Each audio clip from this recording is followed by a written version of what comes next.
एक साधारण सी दिखने वाली सुबह दिल्ली की सड़कों पर रोज की तरह भीड़ उमड़ रही थी। लोग अपने अपने काम पर जा रहे थे। किसी को ऑफिस पहुंचने की जल्दी थी, कोई स्कूल की बस पकड़ने के लिए भाग रहा था और कोई चाय की दुकान पर खड़े होकर अखबार पढ़ रहा था। सब कुछ सामान्य था, लेकिन उसी भीड़ में एक ऐसा खतरा छुपा हुआ था जो अगर सच हो जाता तो शायद उस दिन दिल्ली की तस्वीर हमेशा के लिए बदल जाती। और सबसे चौंकाने वाली बात, उस खतरे के बारे में आम लोगों को तो क्या, दिल्ली के ज्यादातर अधिकारियों को भी कोई अंदाजा नहीं था। फिर भी एक ऐसी एजेंसी थी जो चुपचाप सब देख रही थी, जो हर छोटी बड़ी हरकत को जोड़कर एक बड़ी साजिश को समझ रही थी। वो एजेंसी थी रिसर्च एंड एनालिसिस विंग, यानी रॉ। कहानी की शुरुआत होती है एक बेहद मामूली सी घटना से। दिल्ली के एक भीड़-भाड़ वाले इलाके में एक व्यक्ति को पुलिस ने सामान्य जांच के दौरान रोका। उसके पास कुछ खास नहीं मिला, बस एक पुराना मोबाइल फोन और कुछ कागज। लेकिन जब उस फोन की कॉल हिस्ट्री देखी गई तो उसमें एक ऐसा नंबर बार बार दिख रहा था जो भारत में रजिस्टर्ड ही नहीं था। शुरुआत में ये एक छोटी सी बात लगी, लेकिन खुफिया एजेंसियों के लिए छोटी बातें अक्सर बड़े राज छुपाती हैं। उस नंबर की जांच शुरू हुई और यहीं से कहानी ने एक खतरनाक मोड़ लिया। पता चला कि वो नंबर एक ऐसे नेटवर्क से जुड़ा हुआ था जो पहले भी भारत के खिलाफ साजिशों में शामिल रहा था। अब मामला सिर्फ एक आदमी का नहीं था, ये एक पूरे नेटवर्क की तरफ इशारा कर रहा था। रॉ के अधिकारी तुरंत सक्रिय हो गए। जांच के दौरान एक और चौंकाने वाली बात सामने आई। वो व्यक्ति जो देखने में काम इंसान लगता था, असल में कई महीनों से अलग अलग जगहों पर जा रहा था। दिल्ली के प्रमुख इलाकों में, रेलवे स्टेशन, भीड़-भाड़ वाले बाजार और धार्मिक स्थल, हर जगह उसकी मौजूदगी दर्ज थी। लेकिन सवाल ये था, वो कर क्या रहा था? रॉ ने उस व्यक्ति की हर गतिविधि को ट्रैक करना शुरू किया। उसके संपर्क, उसकी लोकेशन, उसकी बातचीत, सब कुछ बारीकी से जांचा गया।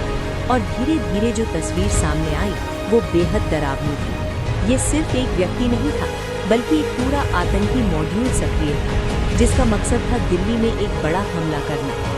जांच में सामने आया कि ये समूह एक ही दिन में कई अलग अलग जगहों पर एक साथ धमाके करने की योजना बना रहा था।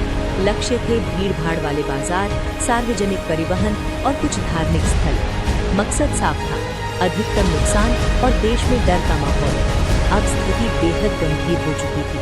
रॉ ने तुरंत अन्य एजेंसियों और दिल्ली पुलिस को अलर्ट किया, लेकिन एक समस्या थी, उनके पास पूरी जानकारी नहीं थी। उन्हें पता था कि हमला होने वाला है, लेकिन कब, कहां और कैसे, ये सब अभी भी रहस्य था। अब शुरू हुआ एक बेहद खतरनाक और संवेदनशील ऑपरेशन।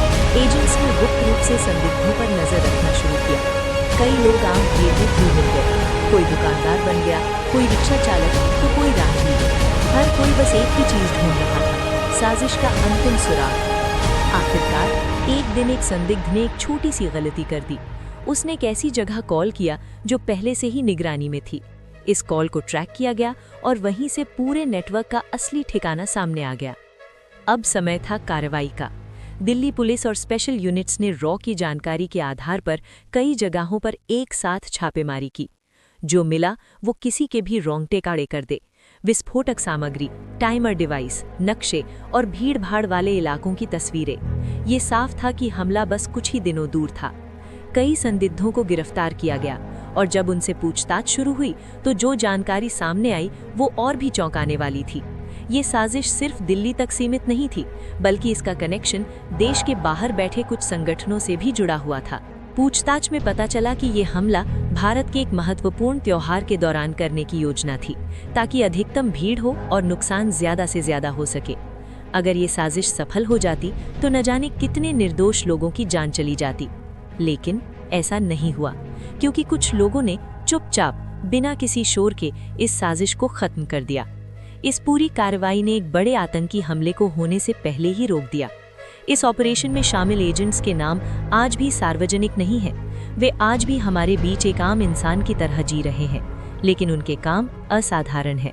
भारत में हर साल कई ऐसे हमले होते हैं जो होने से पहले ही रोक दिए जाते हैं, लेकिन उनकी खबर कभी सामने नहीं आती, क्योंकि खुफिया एजेंसियों का काम सिर्फ दुश्मनों को हराना नहीं होता, बल्कि देश में शांति बनाए रखना भी होता है। और शायद